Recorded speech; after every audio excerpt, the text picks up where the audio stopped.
ነገር ይሰውራችሁ።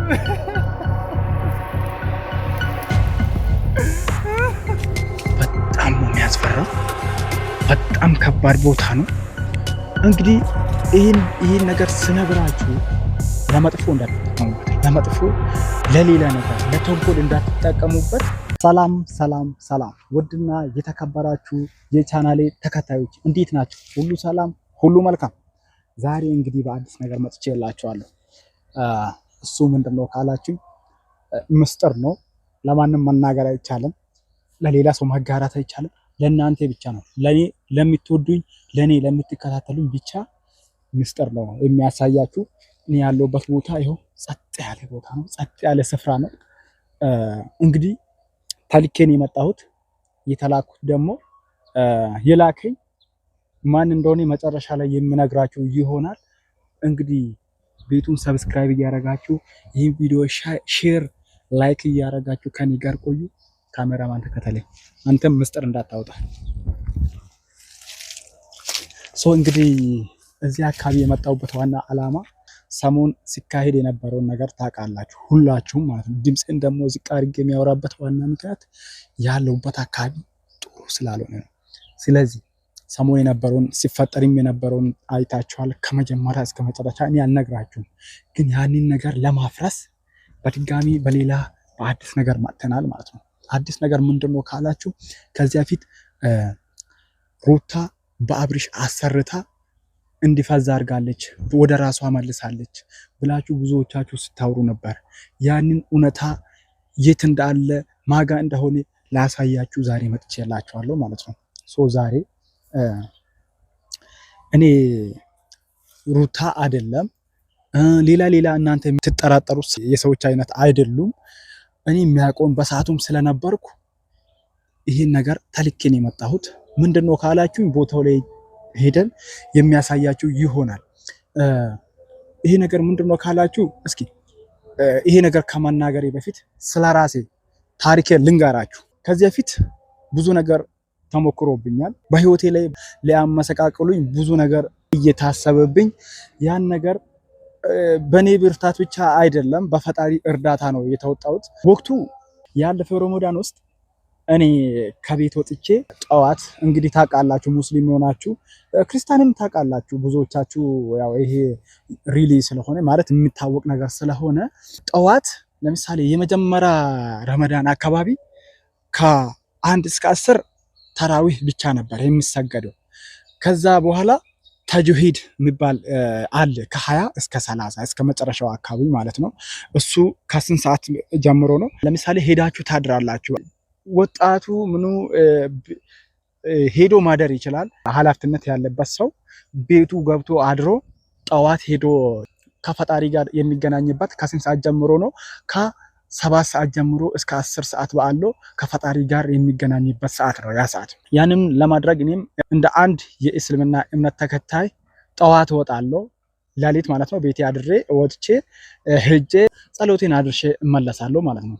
ሁልጊዜ እኔ በሚወጣበት ሰዓት ይኸው ፈጣሪ በሚያውቀው እኔ እየዋሸዋቸው አይደለም፣ ሪሊ ነው ይሄ የምነግራችሁ ማለት ነው። ትክክለኛ ነገር ነው የምነግራችሁ ማለት ህይወቴን ሊያጠፉ ብዙ ሙከራዎች ስለተደረገብኝ ነው የምነግራችሁ ማለት ነው። ሲወጣ እንትኑ ሰላም ነው፣ በሩ ሰላም ነው፣ ምንም አልነበረም። የውጪም ፓውዛ አለ ምናምን፣ የውጪ መብራት ስላለ ምንም እንዳልነበር እኔ አውቃለሁ ምናምን ነገር። ሲመለስ አንዳንድ ቀን ይኸው ፈጣሪ ምስክሬ ነው፣ አንዳንድ ቀን አይቤ ቢያንስ 1 ኪሎ ከ1 ኪሎ በላይ የሚሆን አይቤ በጣም ነጭ ጽድት ያለ አይቤ በፌስታል ተደርጎ በጥቁር ፌስታል ልክ እኔ ረግጬ መጋባባት በራለች አይደለ፣ በሩ ስር ይደረጋል። ሲመጣ ደንግጬ ዱላ ሄጄ ምናምን መስጊድ ስለሚሄድ ደንግጬ በሰዓቱ ፎቶ ማንስቻለሁ። እሱን በሌላ ጊዜ አሳዩኝ የምትሉኝ ሰዎች ካላችሁ ወላሂ አሳያችኋለሁ። ከዛ ፎቶ አንስቼው አንዳንዴ ፌሮ ይዤ ነው የሚሄደው በብረት እንደዚህ ያንን ፌስታል ላይ ሰክቼ ዞር አረጋለሁ። ዞር አድርጌ ከመንገድ ቤት እገባለሁ ምናምን ነገር። ከዛ በኋላ ሌላም ቀን ደግሞ እንደዚህ አጥንት በፌስታል ተደርጎ በር ላይ እንደዚሁም በተመሳሳይ መልኩ ሄጄ ሲመጣ በር ላይ አግኝቼው ይሄን የሚታረግ ሰው ያው ስራ ይፍረስ ብዬ ያው እኔ ደግሞ የሚመካው አንድ አላህ ነው የሚመካው ብዬ አልፏለሁ ማለት ነው ነገሮቹን። ከዛ በተመሳሳይ መልኩ እናቴ ጋር ምን ይደረጋል? ጓሮ ላይ እንሰት አለ። እንሰት ስር እንትን ተቀብሮ ምንድነው ይሄ ሳምባ፣ የፍየል ሳምባ ተቀብሮ አወጣች። ከዛን ቀን ጀምራ እናቴ በጣም ነው የታመመችው ማለት ነው። ከብዙ እንግልት በኋላ ከብዙ ድካም በኋላ እሷም ፈጣሪ ረድቶን ድናለን። ያው ዛሬ ሰላም ሆናለች።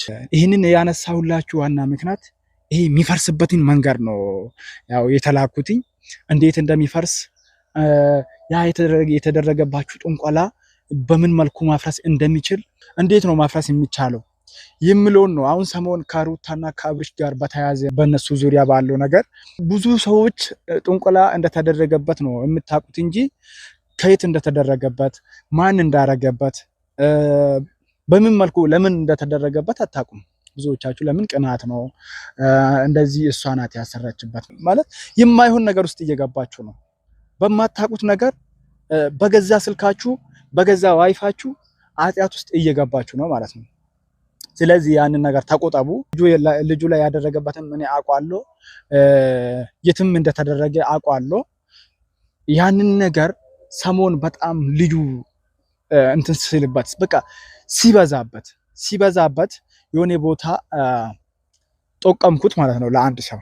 እኔ አሁን የኬሌ ነው ብዬ አልናገርም። ያን በቃ ያ ሰው ያው ምስጢር ነው። እሱን ጠቅሜው ሄዶ ያን ነገር በማድረጉ ልጁ ወደ ራሱ ተመለሰ ማለት ነው። ወደ መጀመሪያ ወደ ቀልቡ ተመልሶ ማናገርም ሰውን ማለየት የቻለበት ዋና ምክንያት ያ ነው። ግን አሁን ዛሬ ላይክ አድርጋችሁ ሰብስክራይብ አድርጋችሁ ከኔ ጋር ከቆያችሁ ለእናንተ ራሱ ፈውስ የሚሆን ነገር ነው የሚያሳያችሁ። የምንሄደው ደግሞ በጣም ከባድ ቦታ ነው ያለንበት አካባቢ እንደነገርኳችሁ ፕራይቬሲ ቦታ ነው፣ የማይነገር ማለት ነው፣ አይነገርም። እንግዲህ አንዳንድ ሰው በቃ ይሄ በምስጢር ነው የሚታወቀው። እንግዲህ ይሄን ቦታ ንገረን ካላችሁኝ እኔ ልነግራችሁ ዝግጁ ነኝ። የእናንተ ፍቃድ ነው የሚፈልገው። እኔ ሰሞኑን ማየታችኋል ቶፋ ከአዲስ አበባ መጥቶ ጦንቃ ያለበት አካባቢ ተጠቅሜ ነው የመጣሁት ብሎ ቡታጀራን አልፎ ስልጢ ወርዶ ከስልጢ ተመልሶ ደግሞ የወገራ መንገድ ይዞ ወደ ገጠር ሄዶ አንድን በቃ ሰላማዊ ሰውዬ ምን ያደርጋል ሰውየው ታውቃላችሁ? እንደዚህ ለተቸገሩት በተለያዩ ምክንያት በስር የታሰሩ ወገኖቻችን ጸሎት ያደርጋል እንጂ ሰውየው ምንም አድራጊም አይደለም። አሳዛኝ ሰውዬ ነበረ።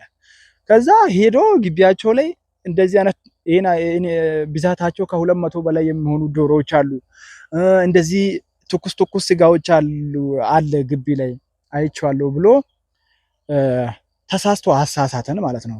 ግን ያኛው ራሱ እንዴት እንደዚህ አይነት ነገር እንዴት ሊያደርግ ይችላል በሚሎ እኔ ጓደኞቼን ይዤ ሄጄ ያንን ስራ ለማፍረስ ሞክሬያለሁ። አይታችኋል ከዚህ በፊቱ ቪዲዮ ላይ ማለት ነው።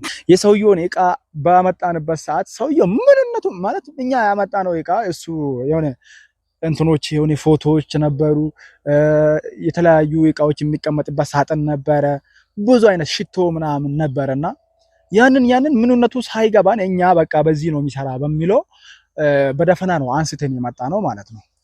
አይደለም እንደዚህ አይነት ከባድ ነገር ይቅርና ያንን ራሱ እንዴት በኛ ማህበረሰብ ላይ እንደዚህ አይነት ነገር እንዴት ይገኛል በሚለው ተናደን ያንን ራሱ አድርገን በኋላ ጸጸት ውስጥ የገባንበት ቪዲዮ ነበርና ይሄ ከባድ ነገር ነው ማለት የዛሬው ከባድም ነው ደስ የሚልም ነው።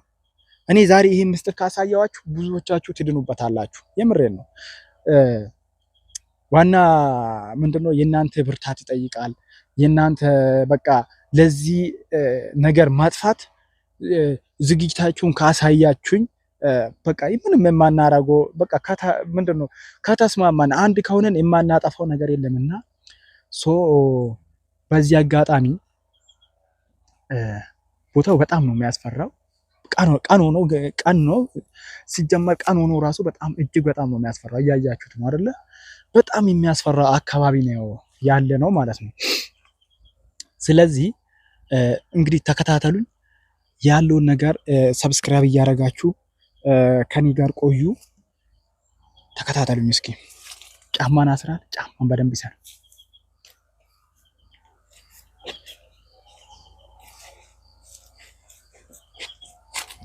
እንግዲህ ቤተሰብ ቅድም ከግብ ሳላደርስላችሁ ሊዘጋ የሞከርኩበት ዋና እንትኑ ማለት ነው።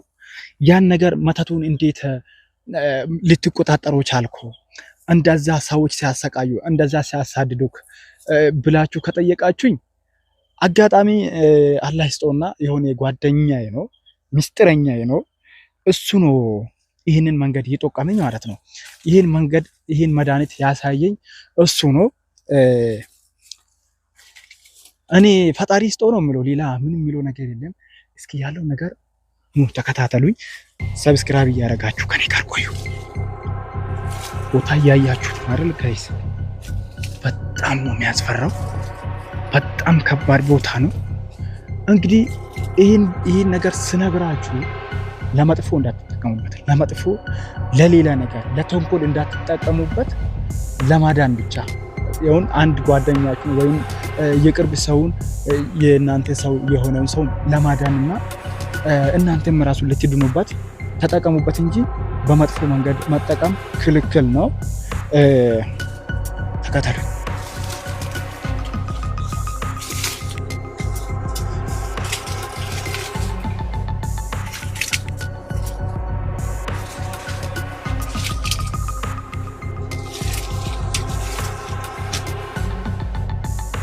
በጣም ነው የሚያስፈራው።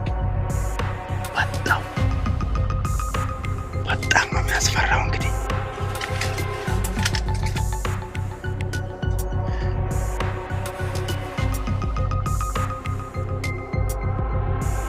ቤተሰብ በጣም ነው የሚያስፈራው።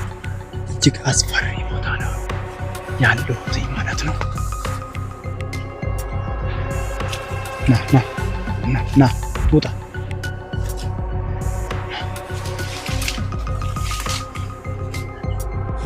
ቤተሰብ በጣም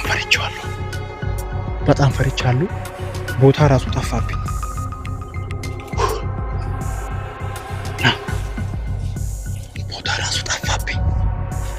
በጣም ያስፈራል። እንግዲህ እንደምትመለከቱት በጣም ጫካ ነው።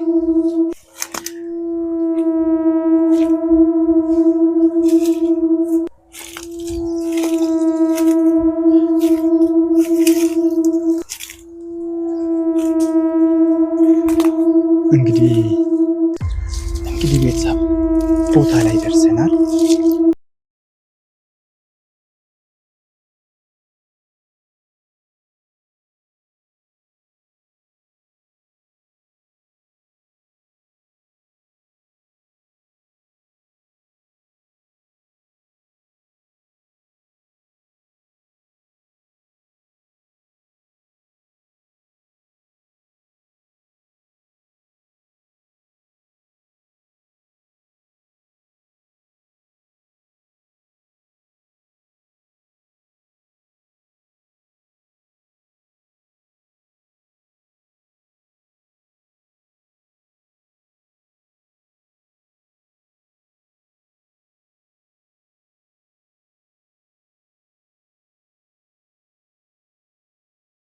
መጠቀም ነው ፈጣሪ የማይወድም ነው።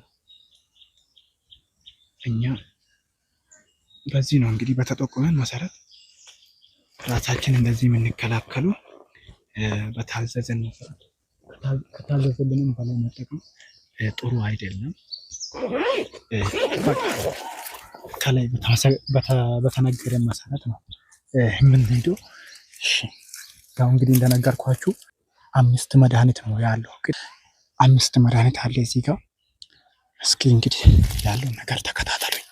ሰብስክራይብ ማድረግ ግዴታ ነው፣ ግዴታችሁ ነው። እንግዲህ ሰሞን ልጁ ሙሉ ለሙሉ ያው ባይድንም ወደ ቀልቡ የተመለሰበት ከዚህ አካባቢ በመጣ መድኃኒት ነውና እንግዲህ አብርሽ ከዚህ በኋላ ታሽሎ ሙሉ ለሙሉ ጤንነቴ ተመልሶ ወደ ራሴ እንደምትመለስ ባለሙሉ ተስፋ ነኝና እንግዲህ ዋና ያው የሰው ልጅ ያስባል፣ የሚሞላው ፈጣሪ ነው።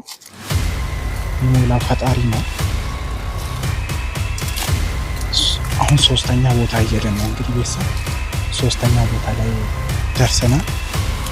እዚህ ጋር ያው ሶስተኛ ቦታ ደርሰን እዚህ ማለት ነው። እንግዲህ እንዴት ነው የሚወሰደው? እንዴት ነው ሙሉ ለሙሉ ማጥፋት የሚቻለው? ማገገም ብቻ ነው ወይስ ሙሉ ለሙሉ ማጥፋት ይቻላል የሚለው አሁን 3 ወስደናል። ይሄ መድኃኒት የሚጠፋው በ5 ነው። ሶስቱ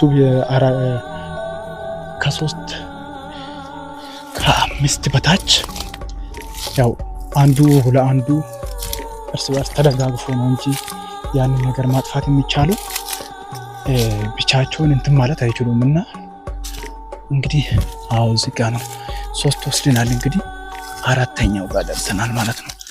4ኛው ጋር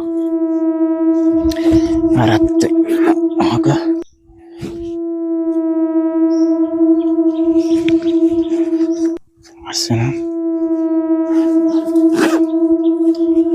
እሺ 5ኛው የት ነበር? 5ኛው ቦታው ራሱ ጠፋብኝ።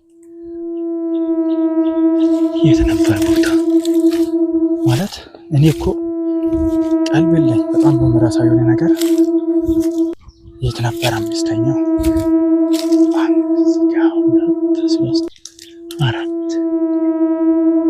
5ኛው